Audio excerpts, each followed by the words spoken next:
मोहब्बत जो मिलती है वो पैसों से नहीं मिलती है। आप कितना भी पैसा खर्च कर ले, ये जो मोहब्बत औरंगाबाद की नहीं हिंदुस्तान की जो आवाम देती है, हम उनके एहसानमंद है।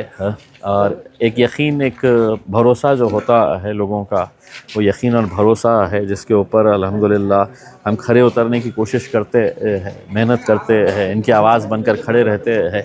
शायद इसी का नतीजा है कि वो आज हमारा जन्मदिन इतने जोश खरोश के साथ मना रहे हैं।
देखिए, आज महाराष्ट्र के सदर और हर दिल अजीज रहनुमा इम्तियाज जलील साहब, इनकी यौम पैदाइश के मौके पर मैं सबसे पहले तो उनको दिल की गहराइयों से पुरखुलूस मुबारकबाद पेश करता हूं।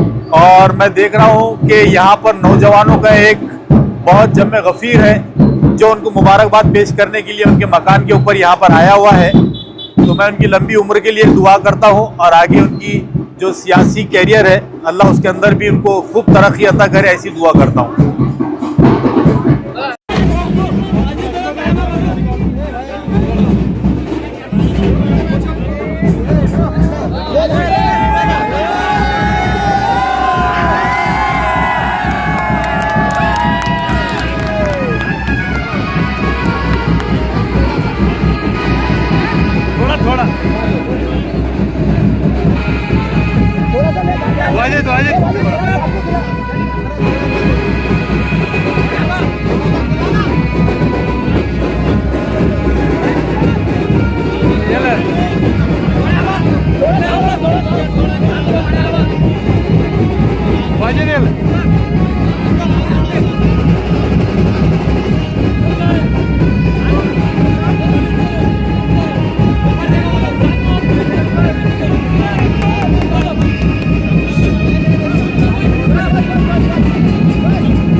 आज इम्तियाज जलील साहेबांच्या वाढदिवसानिमित्त त्यांच्या घराजवळ मन्नतजवळ आम्ही सर्व पक्षाचे नगरसेवक, कार्यकर्ते, पदाधिकारी आम्ही या ठिकाणी उपस्थित आहोत। आम्ही आज साहेबांना भरभरून शुभेच्छा दिलेल्या आहेत। त्यांच्या पुढील आयुष्यात त्यांना आम्ही शुभेच्छा दिलेल्या आहेत। त्यांच्या वाढदिवसानिमित्त, इम्तियाज जलील साहेबांच्या वाढदिवसानिमित्त उद्या अशोक हिराळे नगरसेवक त्यांच्या त्या ठिकाणी सुद्धा त्यांनी मेडिकल कॅम्प ठेवला आहे। हाजी इसा खान यांनी सुद्धा मेडिकल कॅम्प ठेवला आहे आणि अनेक नगरसेवक पदाधिकाऱ्यांनी अन्नदानाचा कार्यक्रम या ठिकाणी ठेवलेला आहे। तर मी सर्व लोकांना विनंती करेन की मेडिकल कॅम्पचा आपण सर्वांनी लाभ घ्यावा आणि त्या मेडिकल कॅम्पमध्ये जास्तीत जास्त लोकांनी त्या ठिकाणी आपलं चेकअप करून घ्यावं। मी पुन्हा एकदा इम्तियाज जलील साहेबांना आमच्या सर्वांच्या वतीने वाढदिवसाच्या खूप खूप शुभेच्छा देतो। जय भीम, जय भीम।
आज जो आप खुशी देख रहे हैं ये हमारे कायद जनाब इम्तियाज अली साहब का आज यौम पैदाइश है। इसी के मौके पे यहाँ लोग सब जमा है, सारा शहर है, सारे कॉर्पोरेटर्स हैं और तमाम कॉर्पोरेटर्स की तरफ से, तमाम मोहिबान मजलिस की तरफ से मैं साहब को बहुत बहुत मुबारकबाद देना चाहूँगा और उनकी लंबी उम्र के लिए हम दुआएं गो है कि अल्लाह उनकी सेहत में, उम्र, हर चीज़ में बरकत अता फरमाए और यूं ही शहर की जो है रहबरी और रहनुमाई करते रहे। अस्सलाम वालेकुम।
वाजिद अली कॉर्पोरेटर, मैं और मेरी टीम नाज ग्रुप के जानिब से इम्तियाज अली साहब को बहुत बहुत जन्मदिन की मुबारकबाद।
एक बार याद है तो पहली बार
पीछे हटो, पीछे इसका बैग कब लेने का? बैग दे दिए।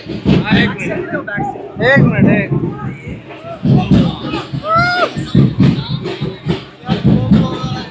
हां हैप्पी बर्थडे फोटो के साथ दिखना। अब वो देखो थोड़ा घुमाओ, अरे इधर घुमाओ।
काफ़ी खुशी का मौका है। आज आपकी सालगिरह है। औरंगाबाद शहरी नहीं, आप दिल्ली और पूरे हिंदुस्तान में काफ़ी मशहूर पार्लियामेंट रह चुके हैं, तो इस ताल्लुक से अभी आप क्या कहेंगे आपकी सालगिरह के शुभ अवसर पर? देखिए, लोगों की मोहब्बत जो मिलती है वो पैसों से नहीं मिलती है। आप कितना भी पैसा खर्च कर ले, ये जो मोहब्बत औरंगाबाद की नहीं हिंदुस्तान की जो आवाम देती है, हम उनके एहसानमंद है। और एक यकीन, एक भरोसा जो होता है लोगों का, वो यकीन और भरोसा है जिसके ऊपर अल्हम्दुलिल्लाह हम खड़े उतरने की कोशिश करते हैं, मेहनत करते हैं, इनकी आवाज़ बनकर खड़े रहते हैं। शायद इसी का नतीजा है कि वो आज हमारा जन्मदिन इतने जोश खरोश के साथ मना रहे हैं। सर, साहब, अमूमन ये भी देखने में आ रहा है कि आज पूरे हिंदुस्तान में कई ऐसे खासदार आए और चले भी गए, लेकिन आज जो औरंगाबाद शहर और अपने शहर का जो हाल हो चुका है, यहाँ पे कोई पुराने हाल नहीं है। यहाँ के आम जनता के मुद्दे उठाने वाला पार्लियामेंट में कोई नहीं है। इस ताल्लुक से क्या प्रतिक्रिया देंगे? देखिए, कोई नहीं है उसके अंदर। हमने जितनी मेहनत करना था उतनी मेहनत करे थे। उसके अंदर जीत और हार जो भी है उसके अंदर हम अपने रब पर छोड़ते हैं करके ये हमने इलेक्शन के वक्त में भी कहा है और आज भी यही बात को हम दोहरा रहे हैं। ज़रूरी नहीं है काम करने के लिए आपको ओहदे की ही ज़रूरत रहती है। अब मैं समझता हूँ कि अब ओहदा नहीं है, अब एमपीशिप नहीं है, एमएलए नहीं है, उसके बावजूद भी हमारे जो काम है वो काम जारी है। लेकिन ठीक है, कुर्सी का एक फ़र्क पड़ता है उसमें, उसके बावजूद भी हम लगे हुए हैं। आप भले ओहदा नहीं है आपके पास, लेकिन आज औरंगाबाद शहर के दिलों में राज करते हैं आप। देखिए, ये मेरी खुशनसीबी है और औरंगाबाद की आवाम का एक बहुत बड़ा दिल है कि उन्होंने अपने दिलों में मुझे बसाया है। शायद यही वजह है कि पिछले 10-12 सालों से जो मोहब्बत मुझे मिल रही है, इस शहर में ही नहीं हिंदुस्तान के मुख्तलिफ़ इलाक़ों के अंदर लोगों को लगता है कि हमारा अपना आदमी है। शायद इसी वजह से वो इतनी मोहब्बतों से ये करते हैं। सर, जरांगे पाटिल ने बुमरे साहब के ताल्लुक से ये कहा कि उन्हें मामा उन्होंने ही बनाया है, वो 6 नंबर।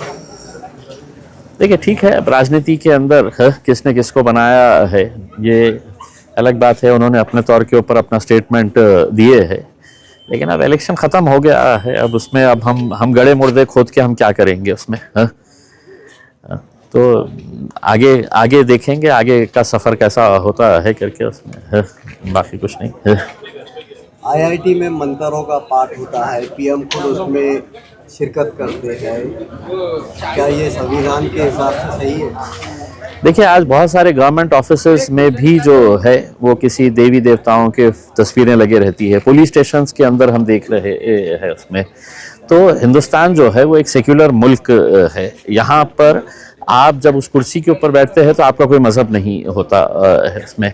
प्रधानमंत्री भी किसी जाति के नहीं होते हैं। लेकिन अब ठीक है, उनका एजेंडा आपको पता है, हिंदुस्तान को पता चल गया है कि उनका एजेंडा क्या है करके, उस एजेंडे के हिसाब से वो काम कर रहे हैं। अगर आईआईटी और बनाए, आईआईएम्स और बनाए, तो मेरे हिसाब से सही मानों में मुल्क उस राह के ऊपर तरक्की करेगा अगर आपने और आईआईटी अलग अलग शहरों के अंदर, आईआईएम्स अलग अलग शहरों के अंदर, लेकिन जो है वहाँ पे भी आप जहर घोलने का काम कर रहे हैं। जेनजी मूवमेंट जो शुरू हुआ है उसको सबोताज करने की कोशिश की जा रही है। गुजरात से 2 नौजवान आते हैं और औरंगाबाद में भूख हड़ताल करते हैं। देखिए, ये मूवमेंट जो हुआ है ये एक तारीखी मूवमेंट कहा इसलिए जाएगा कि लोगों के अंदर एक खौफ था, लोगों के अंदर एक ऐसा डर बिठाया गया था कि तुम इसके ख़िलाफ़ अगर बोलेंगे तो तुम्हारा ऐसा हो जाएगा, तुम इनके बारे में कुछ बोल नहीं सकते हैं।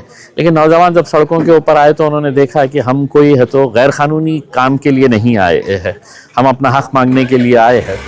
और जब वो कामयाब हुआ तो यकीनन सत्ता में बैठे हुए लोगों की नींद तो हराम हुई होगी। अब किसी तरीके से इसको कैसा तोड़ा जाए, इसको कैसा कमज़ोर किया जाए, ये साजिशें अभी शुरू हुई है और तेज़ होने वाली है ये साजिशें।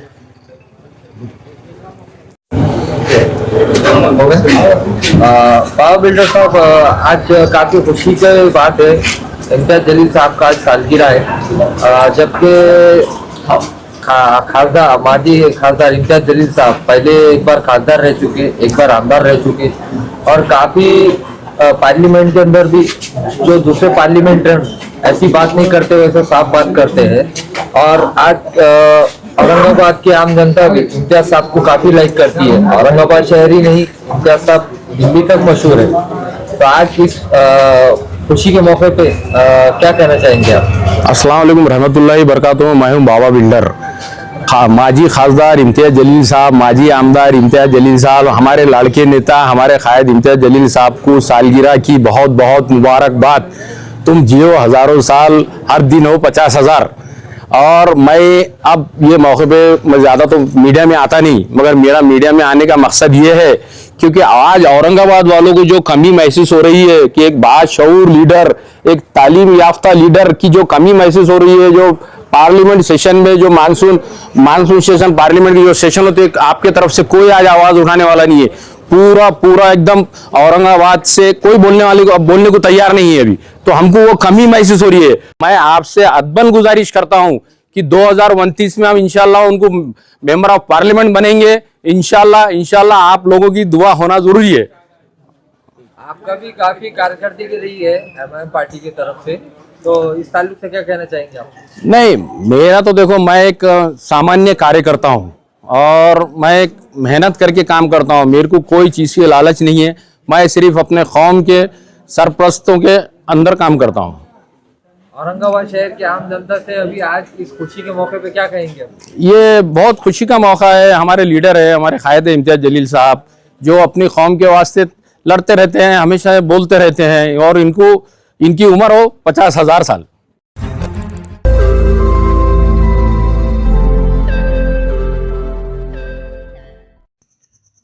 रोज नई खबरों को देखने के लिए हमारे औरंगाबाद समाचार चैनल को सब्सक्राइब कीजिए और नोटिफिकेशन पाने के लिए हमारे बेल आइकन को दबाइए ताकि हर खबर की नोटिफिकेशन आपको मिलती रहे।